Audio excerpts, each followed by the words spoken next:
This is Robinson Mason with the C64Walkabout. Today's game, today's Commodore 64 program is the RPG Deathlord. It's been a while since I've done any sort of podcast or video, so hopefully you guys will enjoy this. Let me know if you do. I'll do more of them in the future. So, Deathlord. I have actually very little exposure to this game. This game was something that I saw on occasion through eBay at rather exorbitant prices, rarely seen. I managed to pick up a copy, however, on the cheap recently, and for about $10. And it's actually quite an interesting game. I wasn't sure what to make of it just by looking at the screenshots or playing a little bit through GB64's download, but I know why now, because the commands are actually, well, let's put it this way. You need the command card, and I'll make a copy of that available, actually. The command card, the commands are not exactly the same as what you might find in Ultima, let's put it that way. Even though it is quite Ultima-like, and there are some similarities, certainly within gameplay and the overall look. I've played through, and as you see here, I'm using WinVice. I've played through the character creation, which is actually quite lengthy. And what I'm going to do here is I'll give you about a 10-minute show of what the game is like, and you can kind of take it from there yourself and decide if you want to enjoy more. So, as I mentioned, the character creation, which is quite involved, it's actually quite enjoyable as well. I've taken care of that, so I'll just go ahead and load a snapshot here of my last save. Now oh, there we go, cannot read snapshot image, wonderful. You know what though? What we can do is load the last save on the disk itself, I believe. Go ahead to auto starting, Deathlord 0. Here you go, you get to see all the trials and tribulations as they take place. Nothing fancy, nothing polished here. I'll go ahead and read you the introduction to the game as we're waiting. The Emperor's Exhortation. Once my kingdom knew peace, now it only knows evil. Renegade forces have infested my realm, destroying Khodan's second largest city. Their provocations continue unabated, threatening the safety of my people and making travel unsafe in many parts of my kingdom. They approach the seat of my power, lurking insolently in the catacombs under my castle. At the head of the devilry is an outcast wizard. Plans to dispatch him have failed, and he has set up magical barriers that have befuddled even my most experienced scouting parties. As the 9th Emperor of the Kingdom of Khodan, I call upon you, brave adventurers, to seek out the source of this living malice and restore calm and civility to Khodan. For your success, I promise these riches, 100,000 pieces of gold, and choice southern lands for each member of your party. Beyond these, you will bring honor to your family name, a name which will be repeated through the centuries with great reverence. Whether you are driven by ancestral duty or adventurous desire, go forth with fortune in your future. Be diligent in your journey. Gird yourself for battle. Recover from the setbacks that may befall you, and above all, pleasure in the nobility of your cause. Remember, he who fights and dies is honored, but he who fights and he who fights and lives is honored and rewarded. Emperor Nakamoto. Greetings from the Deathlord. Stupid adventurers, your weak party is not enough to stop even my most slack-spined drone. I would encourage you to stay in the security of your little homes. But I thrive on misery and dread. Your futile quest to stop me is sure to yield just that. Even if you defeat my lowly pawn, you still must answer to me face to face. Should you insist on pursuing this fatal course, I offer these clues. 7 words, 6 items, and your ineptitude prevent us from meeting. Go now, and prepare to embrace your emperor in my hell. Your goal. Your goal in Deathlord is to identify and defeat the source of evil loose in the world of Lorne. If you succeed, you'll earn the gratitude of the Emperor of Khodan and his promised reward. To do this, you'll need to collect clues and articles. You also need to build up your party, gathering strength and knowledge to help you accomplish your aims. That concludes the introduction. So what comes next here? Well, character creation.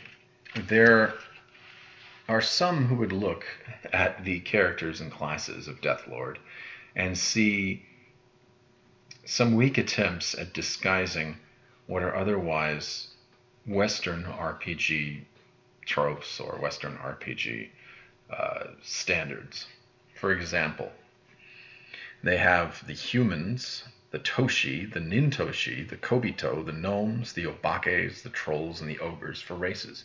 These all sound like they include some unique races, but some of them are actually just another name for what you're already familiar with. So Toshi, for example, from everything I can tell, and I'm not sure where they came with that word from, because I am fluent in Japanese. I'm not sure about the word Toshi. Yosei is the typical word that you would use for elf, and in this case I can see no other possibility but that Toshi is meant as a pseudonym or another word, in this case for elves. Nintoshi are, of course, the hybrid of human and Toshi, so there you go with your half-elf. Kobito is actually literally means small person. So this dour, durable race, yeah, you can guess, that's a dwarf. Gnomes, they're just as is. Obake. Obake in Japanese is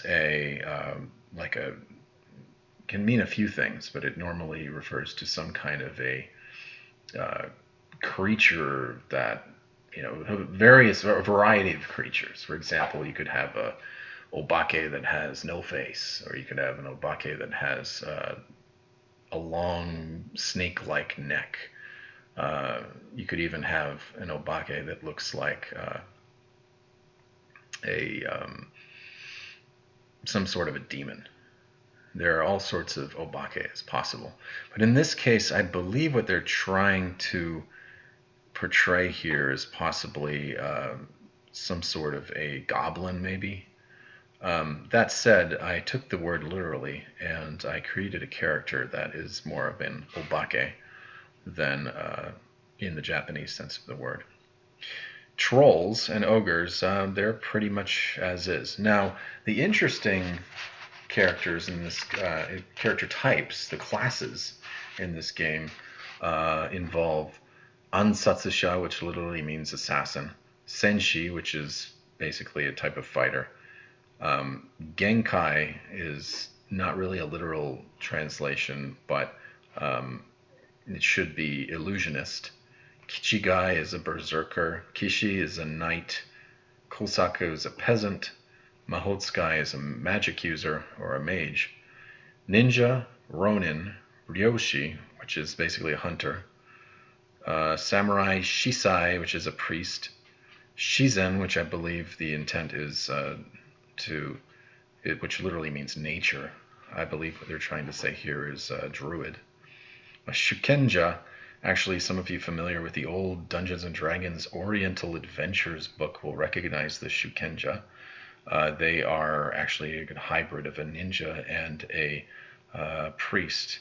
Yabanjin is a barbarian, and Yakuza is a sort of a thief. So that's basically all the classes. Some of these are actually pretty unique because they're only allowed certain weapons, and I believe the only class that's actually allowed to use a katana is the samurai. So you might want to have one in your class. The only other thing you have to pay attention to when selecting your classes is that if you want if you go for any evil classes, like I assume the assassins are, the Ansatsusha, then you're going to have all evil characters in your party. So just keep that in mind. There may be a couple character classes in here that once you choose them, you're locking yourself in as far as your experience goes. I had a little bit of fun and chose characters that seemed to make sense to me.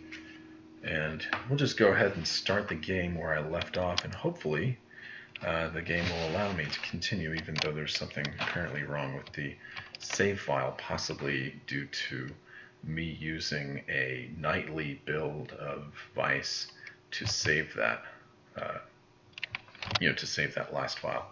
However, this game is notorious, I should say, for its use of frequent saves,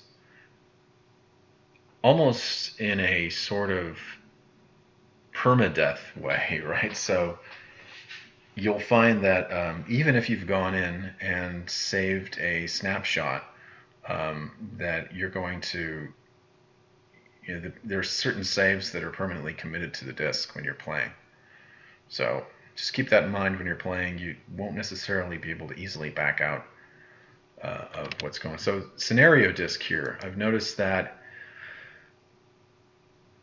this is not as, if memory serves, this is not as obvious as it sounds. So we'll go in and we'll look at, I believe Deathlord 03 is the appropriate scenario disk.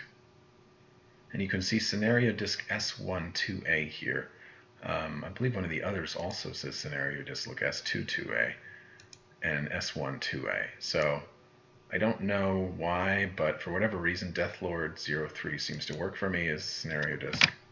So could be wrong here. Let's see. You'll get to experience it all with me. All right, there we go. And you know what? That is not my party. Or is it? I take that back. It is my party. Great, great. We are here with the party, the correct party. Now, you'll notice that the weight, and one of the good things about Vice here is that I can pause. The weight will actually go by very quickly in this game. So, again, this has some notoriety for being a very difficult Ultima clone. And you can notice right away by the graphics here that other than the character standing with his sword at the ready here, which is my lead character, which is represented by my lead character, Rolken here.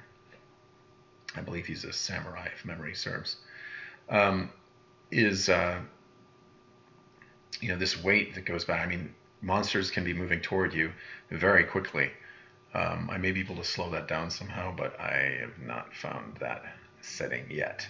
So let's look at some of the options here. These options, again, different from what you would expect in Ultima. Quite a few different things. Some of them, on the other hand, are the same. E for enter building or area. A for attack, B for board or disembark. Some of those sound familiar, right? Y for yell. On the other hand, you can view the stats of your characters by pressing buttons. So let's go back and unpause this. And let's go ahead and press 1. And there you go, male info for Roken. He's a male evil human samurai. So there you go, you can have an evil samurai. And I wanted one because I had some other evil characters. Anybody familiar with the character number 3 in my group, you hit space to continue, see all the stats on Roken. He's got some pretty good stats actually. Alright, now I'm going to do info on number 3. Okay, so Kayako is my female evil obake.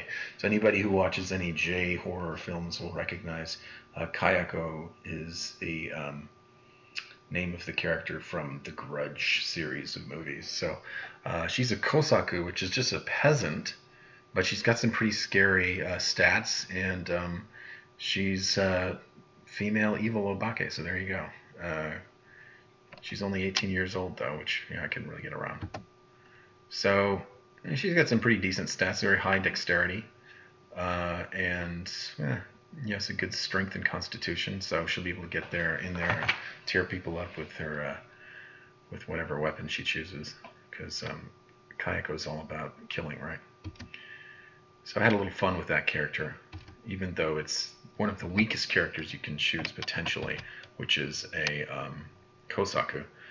They are the peasant class, and I just wanted to have one like that. If anybody remembers Ultima 4, there was a shepherd class, I believe, which didn't inspire a lot of confidence in their their ability to fight, but whatever. So Onizuka here is a male evil troll. Name sort of kind of sounded like something maybe a sumo wrestler would have. It's not the best name, but it's okay. Oni means like troll or evil giant creature of some sort. There's red Oni and blue Oni in Japan that are famous of these horns in their heads. Anyway, he's a male evil troll berserker. All right, and we'll go on through his stats. He's got some outrageous constitution and size. And size is important in busting down doors and things like that. All right, then we've got character number 4 is Yazawa, named after a singer, a favorite singer of mine. He's a male evil gnome yakuza. All right, he's got pretty good dexterity there, pretty good strength and constitution, very similar to Kayako as far as his abilities, but he does have different weapons he can use, and he can do things like pick locks, etc. because he's a yakuza / thief. Okay, we're going to go look at number 5. That's Akimitsu, a male evil Toshi. Remember, Toshi is kind of elf, and he's a Shisai, which is a priest. So he's got a good intellect, which is important. This game doesn't have quite the same thing in regards to wisdom as some other games. He's also got a good charisma, power, which is used for magic. He's got a pretty lame constitution, but I had to give up after several re-rolls when trying to create this character. All right, and the last character, number 6, Mariko. She's actually a character that came preloaded on the disc as the disc image. A female neutral elf magic user. And she has a really pathetic strength, but I don't expect to be using her in much hand-to-hand combat. She's got very good power and good intellect, so let her. Hopefully she'll do a good job. Alright, so you can see up in the corner, in the upper hand corner of the screen, that we do have something there with the time of day, which is interesting. The phase of the moon, if anybody remembers Ultima games, that was always very important to moon gates and the like. I don't believe there are moon gates in this game, but I could be wrong. This game, after all, was heavily criticized by Origin at the time for being such a blatant ripoff directly from Electronic Arts, no less. And now that Electronic Arts and Origin are one and the same, I believe, unless I'm mistaken, I guess that is no longer such a big concern. But at the time, Origin was its own company, and they were very disturbed by the similarity in this game. And I assume that there were some concern that it was actually a pretty decent game as well. If you're tired of the Western RPGs, I suggest you give this game a try. But before I cut short this video, because I don't want it to run over 20 minutes, I'll show you a little bit of the actual gameplay and stop talking here. I'm actually having to look over the commands because it is not immediately apparent which way. Okay, so I, J, K, and L basically are our movement keys, right? Now, Y is L, move east, and so we don't really have, there's no cross here. It's just I, up, K, south, J, west, L, east. All right, so we're going to jump into the game again, hit space, and we're going to go, I believe we want to go,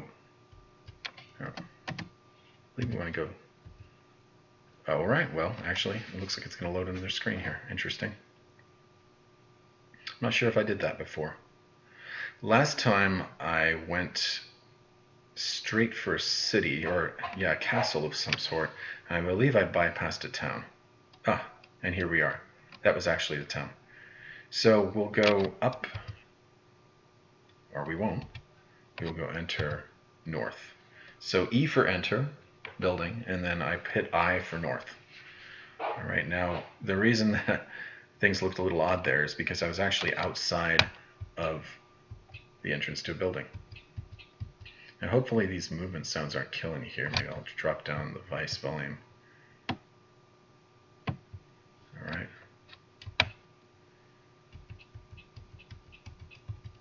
Yeah, certainly not the most pleasant sound there. see if I can actually reduce it a bit more. The wonders of Vice.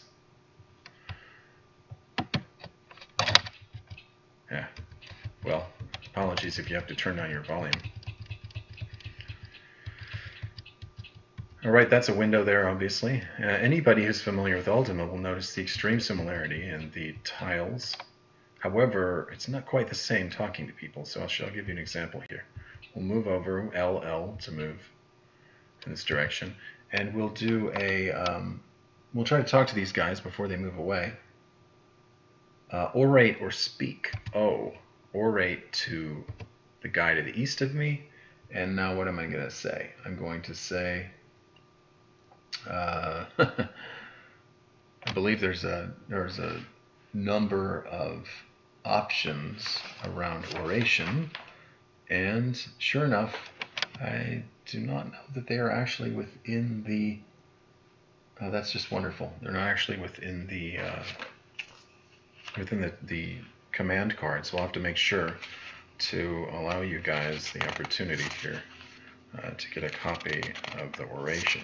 So I'm looking through the manual. This is just great. This is not one of those kind of games you're just going to play on the go unless you're really good at memorizing commands. So here we go. Orate. All right. I have found it. Yes, there's a whole sub-menu for oration. To communicate with a character outside the party, this is on page 15 of the manual, press O and a direction key. At the prompt, type one of the following options. B is to buy purchases in a shop. S is to sell. C is to chat with someone, which simulates casual conversation. Okay, so you can also do an I for, T for talk, which I'm not sure what the huge difference there is. I mean, you can, well, let's look at it, right? C for chat. Okay, the ruins are rich. Okay, that's great. All right, T, talk. Pay up. Okay, so apparently offer gold is when someone says pay up. So we'll try that now. We'll do OG, original gangster. How much? I don't know, 10? Here we go. The daimyo, okay, which actually this is a misspelling if you're into Japanese. It should be daimyo, D-A-I. Anyway, daimyo has a kaibu locked up in the west tower. Kaibu, I wonder what that could be. Not a kaiju, which would be a beast. Possibly that's another weird misspelling. After all, this is not necessarily Japan, so we can give them a pass, right? This is kind of pseudo-oriental Japanese-ish thing, so maybe that's a kaiju, some kind of beast monster locked up in the West Tower.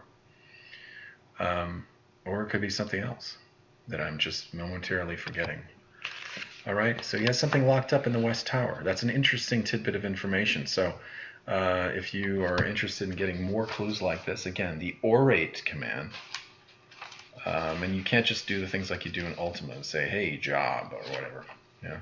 This has actually got a different set of commands. Again, B to buy something in a shop, C to sell something, or S to sell something, C to chat, as I did, T to talk, and when I tried to talk to him, he told me to pay up, which indicates that you should choose the OG option to offer gold. This offers a sum of money to someone who says pay up. Or you can actually do OI, offer item. You can offer a piece of equipment that you don't care about. So maybe you got an old nasty dagger and it's worth 10. So you, instead of giving him gold, I could have given him an old dagger. On the other hand, I probably don't have a lot of equipment that I can give him anyway. Inquire is another one, which causes re for regarding. So I could do, for example, let's try this. I mean, no, it probably won't work. Okay, so I'll do I, inquire regarding kaibu. I don't know. Okay, there you go. So he was helpful, though. This is specifically, this is the guy to the east of me, right? So it looks like some kind of a guard or something. Or maybe he's, who knows. All right, so I'm just going to say the character stays in oratory mode until you press your return without entering information. So I'll hit return. Aborted. Okay. All right, now I'm going to talk to this guy. Orate. to L, east, and then I'm going to type C, chat. Time is short. Well, okay. Not very helpful there. So I'm going to do T. Pay up. This guy wants me to pay too. Offer gold. How much? 10. There is an old shrine on Bone Island. Dun, dun, dun, dun. All right, so I could actually try to ask him about that, and I think he's probably going to say no, but I'm going to inquire on shrine, or inquire Bone Island. Oh, well, see, that worked. Excellent. Look at what you can find out in these games. It's in Tokushima, which, unless I'm completely bonkers, is actually a name of an island in Japan. Shima means island. So you're getting a little bit of a Japanese lesson here, aren't you? All right, you know what, guys? I have gone 26 minutes. I wanted to give you a quick look at the game Deathlord. I'm going to have to split this into a part 2. So, guys, give me feedback on this video. I know I'm not like one of those Minecraft video guys that gets that's going to get 6 million views, but so I'm not really interested in that. I am interested in what you want to know more about and what you'd like me to potentially play next. Also, feel free to ask me to go places and do things within this game. It's interesting. I like it because I'm not the kind of guy who just wants to play the old games I always played in the Commodore 64. That's not my motivator for getting into these games. And look at that. This is actually a portal. It wasn't a window. This is an archway of some sort. My interest is not to replay the same old games I played, back in the day necessarily. Although there are some that I like that maybe I didn't get deep enough into. But is to see all the other stuff that was out there for the Commodore 64 that you might have missed back in the day, or maybe you're young and you're completely new and into this. So here we go. Check out this. I want to look at that thing right above me, right? So I'm going to pause this because it keeps saying wait, and I'm going to look at the command card until I get used to this thing. And what I want to do is look at what looks like a sign above me, right? So it's not going to be L, right? Because L is to move east. So how about E is for enter? What about examine? R, read sign. Okay, here we go. So we go back in the game, and we're going to R to read the sign, and we're going to go I for north, and it's called the Mist Dragon Inn. Okay, we're picking up more things as we go here. This is actually, I'm going to go on a bit of a rant here before we sign off. It's actually one of the things I really like about learning new Commodore 64 games from the old days. They all had their own interfaces. Even a game like this that looks so much like Ultima has its own freaky interface and neat little things, tidbits you can find, like the inquiring to the guy that I paid about the island, finding out about the island. These little tidbits of information that you can dig up just through looking through what can be sometimes a bit of an opaque user user interface experience. No, don't want to attack. Escape aboard. All right. Anyway, I'm going to wrap it up now. We're almost at the 30-minute mark, and I don't know what YouTube thinks about that. So before we get to a 30-minute mark, I'm going to sign off. And hopefully this will upload fine and you guys will enjoy it.